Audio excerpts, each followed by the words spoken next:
اعوذ باللہ السمیع العلیم من الشیطان الرجیم بسم اللہ الرحمن الرحیم اللہم صلی علی محمد وعلی آل محمد وبارک وسلم انکا حمید مجید۔ What is your passion? بڑے ہو کر کیا بننا ہے؟ یہ وہ سوال ہے جو ہر مذہب، نسل، ملک، معاشرے کی نئی نسل کو درپیش آتا ہے، اور اگر اس سے بڑھ کر بات کریں تو والدین اور فیملی کے بڑوں کے لیے یہی سوال ہمیشہ سے اہم رہا ہے کہ ان کے بچے بڑے ہو کر کیا بنیں گے۔ اور اس میں کس کو شک ہو سکتا ہے کہ شاید یہ ہماری زندگی کے اہم ترین سوالوں میں سے ایک ہے، اور پھر جتنے منہ اتنی باتیں، اس سوال کا کہ بڑے ہو کر کیا بننا ہے بے شمار جوابات عطا کیے گئے، لیکن یہاں ہم اس انتہائی اہم سوال کے جواب کے لیے اس ٹاپک کو 7 پوائنٹس میں ڈسکس کریں گے۔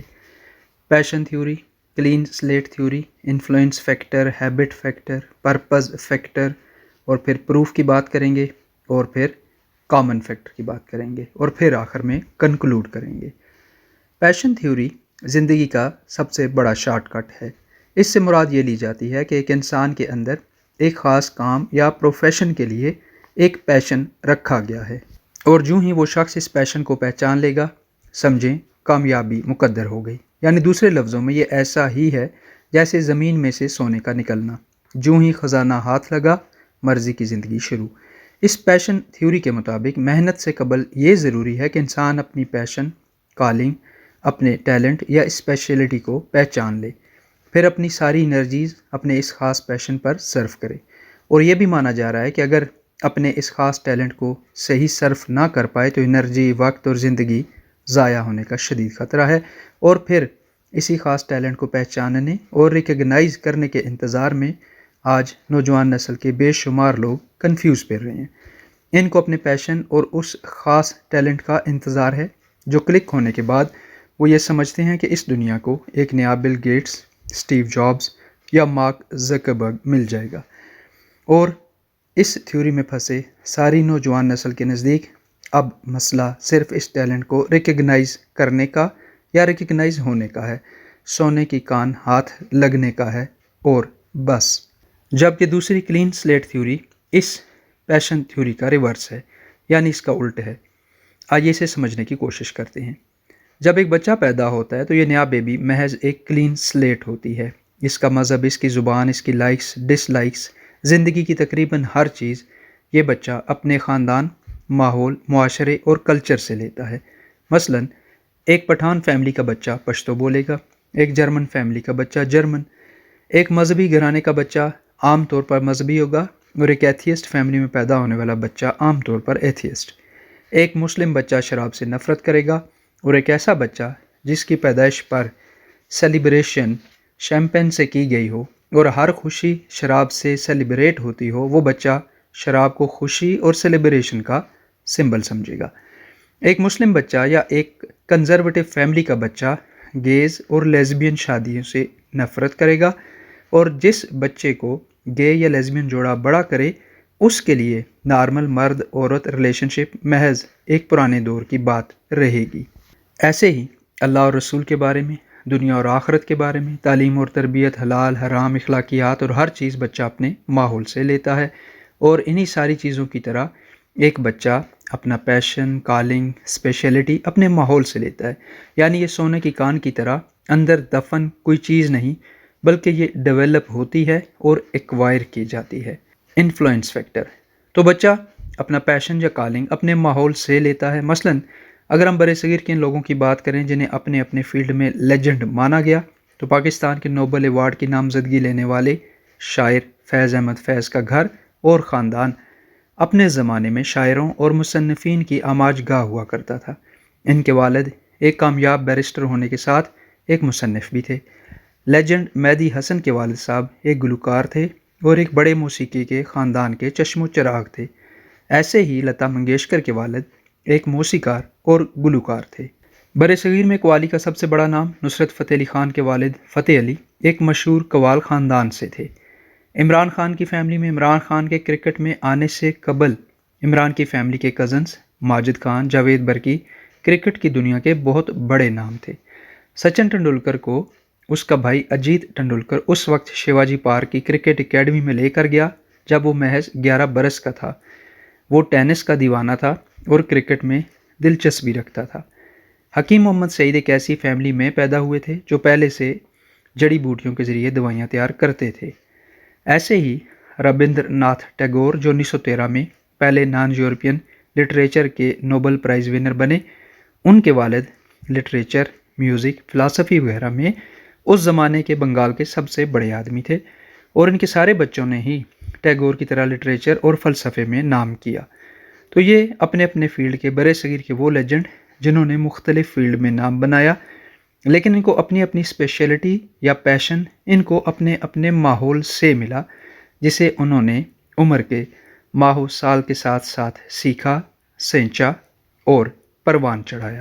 اب اگر ہم بات کریں ورلڈ ریکگنائز چہروں کی، جیسے Bill Gates, Steve Jobs, Mark Zuckerberg, تو یہ سارے تو وہ لوگ تھے جنہوں نے انتہائی محنت کی زندگیاں گزاری، کیونکہ انہوں نے جن فیلڈ میں کام کیا وہ فیلڈ اس سے قبل ایگزسٹ ہی نہیں کرتے تھے، یعنی ان کا سارا کام تو تھا ہی امیجینیشن، محنت اور جہد مسلسل کا۔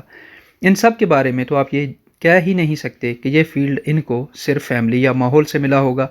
ان لوگوں کی زندگیاں آج ہمیں بڑی رومانٹک اور پرکشش لگتی ہیں، لیکن یہ سارے کمال کے محنتی اور فوکس لوگ تھے جنہوں نے اپنی زندگی کے بے شمار سال، دن، رات، صبح، شام اپنے اپنے فیلڈ میں خرچ کیے۔ ان لوگوں سے بھی تھوڑا پیچھے چلا جائیں تو 20ویں صدی کے شروع کے لوگ جیسے Thomas Edison, Henry Ford, Graham Bell وغیرہ، یہ سارے کے سارے وہ لوگ تھے جن کی زندگیاں رولر کوسٹر کی طرح بے شمار اپ اینڈ ڈاؤن میں سے گزری ہیں۔ یہ اور ان کی طرح کے بے شمار بڑے بڑے نام بہت مشکل زندگی گزار کر، بے شمار مشکلات جھیل کر اس اعلیٰ مقام پر پہنچے جہاں آج ہم انہیں دیکھتے ہیں، لیکن آج ہم ان کو صرف اس مقام کی نسبت سے دیکھتے ہیں، اور ہمارے سامنے سے ان لوگوں کی سالوں کی محنت، بلکہ وہ ارک ریزی جس کی وجہ سے ان لوگوں کو یہ مقام ملا، اس کو بھول جاتے ہیں، اور ہم ان کے اس مقام کے لیے صرف پیشن کا نام لے لیتے ہیں۔ پرپز کے فیکٹر کی بات کریں تو پرپز کے بارے میں ہم سارے جانتے ہیں کہ پرپز زندگی ہے، اور پرپز جتنا بڑا ہوگا زندگی اتنی بڑی اور طاقتور ہوگی۔ انقلاب مکہ کو دیکھیں، محمد رسول اللہ صلی اللہ علیہ وسلم سے لے کر خلفائے راشدین سے لے کر وہ تمام لوگ جنہوں نے کنٹریبیوشنز کی، ان کی زندگی کے ایک بہت بڑے پرپز کے لیے گزری، اور پھر اس بڑے پرپز نے ان کو وہ دیا جو کامیابی کے لیے ضروری تھا، یعنی اخلاص، محنت اور فوکس۔ بالخصوص جماعت صحابہ کو دیکھیں جن کی زندگیوں کی سٹوریز موجود ہیں الحمدللہ، ایسے باکمال لوگ جن کے کمال پر ساری دنیا آج بھی حیران ہے، ان کی اور ان تمام لوگوں کی جنہوں نے دنیا میں مثبت لانگ لاسٹنگ کنٹریبیوشنز کی، وہ غیر سائنسی علوم ہوں، سائنس ہو، معاشی اور معاشرتی کنٹریبیوشنز ہوں، اور ان لوگوں نے کبھی یہ نہیں کہا کہ پہلے مجھے بتاؤ میری کالنگ کیا ہے، میرا پیشن فائنڈ آؤٹ کرو پھر میں کام کروں گا، بلکہ ان لوگوں نے اپنی پوری زندگیاں ایسے گزاریں کہ انہوں نے جو بھی کام کیے وہ لیجنڈ بن گئے۔ اور علامہ اقبال نے صرف اشارہ کرتے ہوئے کہا تھا، عمل سے زندگی بنتی ہے جنت بھی جہنم بھی، یہ خاکی اپنی فطرت میں نہ نوری ہے نہ ناری ہے۔ اپنے ارد گرد دیکھیں، آپ کو 70-80% لوگ، شاید اس سے بھی زیادہ لوگ وہ ملیں گے جو آج وہ کام کر رہے ہیں جو شاید انہوں نے بچپن میں کبھی سوچا بھی نہ تھا۔ قسمت ہمیں کسی بھی فیلڈ میں لے جائے، کامیابی کا فارمولہ وہی رہے گا۔ کامیاب وہ ہوگا جو محنت، فوکس اور جہد مسلسل کرنے والا ہوگا، یعنی کامیابی اصل میں عادت یا لائف سٹائل کا نام ہے جو ہم سیکھتے ہیں۔ مثلا نبی رحمت رسول اللہ صلی اللہ علیہ وسلم پیغمبر تھے، پیغمبر بننے سے قبل ہی وہ صادق اور امین کے طور پر جانے جاتے تھے۔ پھر ان کے اصحاب حضرات ابو بکر، عمر، عثمان، علی رضوان اللہ علیہم اجمعین، باقی اصحاب، اس بات کا تو کبھی ان اصحاب کو شائبہ بھی نہ ہوا ہوگا کہ وہ اتنے بڑے بڑے کام کریں گے، لیکن وہ بہت محنت، اخلاص کی زندگیاں گزار رہے تھے۔ پاکستان کی تاریخ سے خود قائد اعظم ایک پرائیویٹ کنزرویٹو زندگی گزارنے والے شخص تھے۔ کون سوچ سکتا تھا کہ وہ سیاست کے جھمیلوں میں پڑیں گے، اور پھر 1930 کی دہائی میں تو وہ عملی سیاست سے بیزار ہو کر انگلینڈ چلے گئے تھے، جہاں سے پھر ان کو واپس لایا گیا، لیکن ان کی شخصی خوبیاں ایسی تھیں کہ وہ بیرسٹر تھے تو کمال کے تھے، اور سیاستدان تھے تو اس سے بھی کمال کے، کیونکہ یہ کمال ان کی زندگی کا حصہ تھا۔ ایسے ہی آپ جنید جمشید کی زندگی اٹھا کر دیکھ لیں، ایک اسٹوڈنٹ جو میوزک میں آیا، میوزک میں لیجنڈ بنا، پھر مذہب میں آیا، لیجنڈ بنا، پھر بزنس میں آیا اور لیجنڈ بنا۔ آپ تمام کامیاب لوگوں کی زندگیاں اٹھا کر دیکھ لیں، وہ تمام لوگ جو کسی بھی حوالے سے بڑا نام کرنے میں کامیاب ہوئے، آپ کو پیشن، کالنگ اور اسپیشلٹی سے بہت زیادہ ان لوگوں کے اندر مقصدیت ملے گی، محنت والی زندگیاں ملیں گی۔ آپ آج کے پاکستان میں موٹیویشن کے سب سے بڑے نام قاسم علی شاہ کی زندگی پڑھیں، وہ انٹرویوز میں خود بتاتے ہیں کہ انہوں نے کبھی زندگی میں نہیں سوچا تھا کہ وہ ایک موٹیویشنل سپیکر بنیں گے، چاہے جائکا کے ملک کے سب سے مقبول سپیکر بنے، لیکن اپنی پوری زندگی انہوں نے محنت اور اخلاص پر گزاری اور وہ لیجنڈ بن گئے۔ اب اس کو ذرا ریورس کریں، نصرت فتح علی خان، مہدی حسن، نور جہاں، لتا منگیشکر، عمران خان، سچن ٹنڈولکر، دلیپ کمار اور بہت سارے لوگ جس بھی فیلڈ میں کام کر رہے تھے، ان کے فیلڈز میں اور پھر ایسے ہی ہر فیلڈ میں ہر وقت ہزاروں لاکھوں لوگ کام کرتے ہیں، وہ سارے تو لیجنڈ نہیں بنتے۔ کون بنتے ہیں؟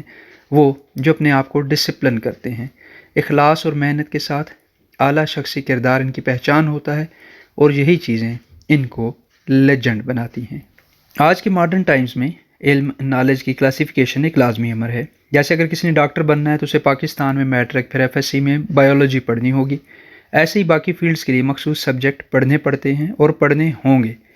لیکن ہمیں یہ یاد رکھنا ہے کہ کچھ بن جانا ایک بات ہے اور کچھ بن کر کامیاب ہونا ایک دوسری بات۔ مثلاً کیا وہ تمام لوگ جو ڈاکٹر بنتے ہیں، انجینئر بنتے ہیں یا باقی پروفیشنلز بنتے ہیں یا اکیڈمی سے پاس آؤٹ ہونے والے سارے آفیسرز کیا لیجنڈ بن جاتے ہیں، بہت کامیاب ہوتے ہیں؟ نہیں، ایسا نہیں ہوتا۔ کامیاب وہ ہوتے ہیں جو کسی بھی فیلڈ میں ہوں، اپنی عادتوں میں، لائف سٹائل میں، شخصیت میں اعلیٰ کردار اور عادتیں ایسی ڈیولپ کرتے ہیں جو انسان کو کامیاب کرے۔ تو فیلڈ کوئی بھی ہو، تربیت، کردار اور شخصیت ہی فیصلہ کرے گی کہ کوئی شخص کتنا کامیاب ہوگا۔ لیکن اس سے بھی اہم ایک اور پہلو ہے، وہ یہ کہ ہم یا ہمارے بچے جو کچھ بھی بن جائیں، ہم سارے انسان رہتے ہیں، اور ہمارا یہ رول، ایک انسانی رشتے کا رول، ہمیشہ سب سے اہم رہتا ہے۔ ہر شخص اللہ کا ایک بندہ ہے، اس کا اللہ سے ایک رشتہ ہے۔ ہر شخص ایک بیٹا یا بیٹی، ایک بہن بھائی، شوہر بیوی، نانا نانی، دادا دادی، پڑوسی، محلے دار یا معاشرے کا ایک رکن ہے۔ ہر شخص اپنے کام پر ایک باس ہے یا انڈر کمانڈ، اور اس طرح کے بے شمار وہ رول جو ہر شخص نے ادا کرنے ہوتے ہیں۔ ہمارا کام یا پروفیشن تو محض ایک چھوٹا سا حصہ ہے ہماری پوری زندگی کا، تو ان سارے انسانی اور معاشرتی رولز میں کامیاب ہونا بہت زیادہ ضروری ہے، جو بغیر تربیت کے نہیں ہو سکتا۔ تو پیشن کی تلاش جاری رکھیں، پیشن کو پالیں، بڑا کریں، محنت کریں، کامیاب ہوں۔ لیکن کسی بھی پیشن میں کوئی بھی کامیابی ہماری ایک انسان ہونے یعنی انسانی رشتوں میں ناکامی کو کبھی کمپنسیٹ نہیں کر سکتی۔ مثلاً جاب ریلیٹڈ کون سی کامیابی ایک ناکام شادی کو کمپنسیٹ کر سکتی ہے، یا ایک بگڑے ہوئے بیٹے یا بیٹی کو کامیاب کر سکتی ہے، ایک برے شخص کو اچھا شخص بنا سکتی ہے، یا کون سا پیشن ایک رحم دل باس یا وفادار ملازم بنا سکتا ہے؟ کون سا پیشن جنت اور جہنم کے فیصلے کرواتا ہے؟ تو پیشن، پروفیشن، کالنگ کوئی بھی ہو، ایک کامیاب انسان ہونے کے لیے کردار، تربیت، اخلاق، اخلاص، محنت اور جہد مسلسل چاہیے تھی، چاہیے ہے اور چاہیے ہوگی۔ اور اگر ہم نے یہ کوالٹیز اپنے بچوں میں پیدا کر لیں تو پیشن اور کالنگ جو بھی ہو وہ خود سامنے آئے گا، اور بچہ درجہ بدرجہ ترقی اور کامیابی کی ساری منازل طے کرتا چلا جائے گا۔ آج کا آخری سوال، اب ہمیں اپنے نوجوان نسل کو کامیاب کرنے کے لیے کیا کرنا چاہیے؟ ویسے تو یہ ہر انسان، ہر خاندان پر ڈیپینڈ کرے گا کہ وہ کس اپروچ کو اپناتے ہیں، لیکن کامیاب انسان کی نشانیاں وہی رہیں گی جس کا ایک دن، آج کا دن، یہ ہفتہ، مہینہ، سال، یہ زمانہ ٹھیک گزر رہا ہے، وہ آلریڈی کامیابی کی شاہراہ پر ہے۔ اعلیٰ اخلاق اور عادات اگر کسی کی زندگی کا حصہ ہیں تو وہ کامیاب ہے۔ ایسے شخص کو کوئی بھی کام دیں، کہیں بھی بھیج دیں، کوئی بھی ملک ہو، وہ کامیاب ہوگا۔ اور آج کی آخری مثال، دنیا بھر میں آرمی کے لوگ ہر فن مولا مانے جاتے ہیں۔ امریکہ کے 46 صدور میں سے 26 آرمی ویٹرنز ہیں۔ دنیا بھر میں کوئی بھی ایمرجنسی ہو، کسی بھی ملک میں ہو، آرمیز کو بلایا جاتا ہے۔ پاکستان میں بھی آرمی آفیسرز سول اداروں کی پہلی پریفرنس رہتے ہیں۔ دنیا بھر میں آرمیز پر ٹرسٹ کی وجہ وہ شخصی تربیت ہے، وہ لیڈرشپ کی ٹریننگ ہے جو آرمیز میں دی جاتی ہے۔ کامیاب انسان وہی ہے جس میں احساس ذمہ داری ہو، اعلیٰ کردار اور عادات ہوں۔ مختصراً کامیابی تربیت سے ہے۔ کوئی ڈاکٹر بنے، انجینئر بنے، بزنس مین بنے یا کسی بھی شعبہ کو جوائن کرے، پرائورٹیز کا ٹھیک ہونا بہت ضروری ہے۔ سب سے پہلے وہ مخلص اور بہترین انسان بنے جو کردار، عادات میں بہت اعلیٰ ہو، پھر وہ جو بھی بنے گا کمال کا بنے گا۔ انشاءاللہ تعالی۔ اللہ تعالی ہمیں اور ہماری نسلوں کو ایسا کردار، عادات اور احساس ذمہ داری عطا کرے، اور بالخصوص ہمیں اپنی نئی نسل کی اس طرح کی تربیت کی توفیق اور ہمت عطا کرے۔ اللہ تعالیٰ سمجھ عطا فرمائے، آسانیاں عطا فرمائے، اور آسانیاں بانٹنے کی توفیق عطا فرمائے۔ آمین یا رب العالمین۔